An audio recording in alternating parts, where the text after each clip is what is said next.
సువార్తను ఎందుకు ప్రకటిస్తున్నారు? జాగ్రత్తగా వినండి ఒక్క మాట.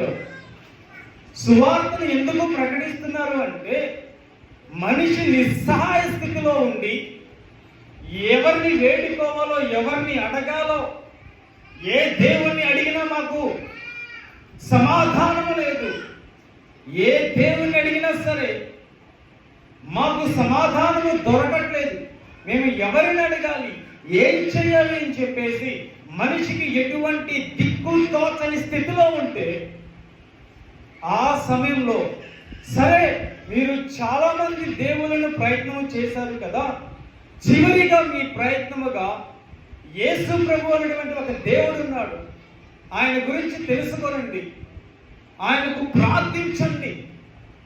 ఎప్పుడు? చివరిగా మీకు ఎటువంటి సహాయం ఎవరు చేయట్లేదని బాధపడుతుంటే, చివరిగా మీకు ఎటువంటి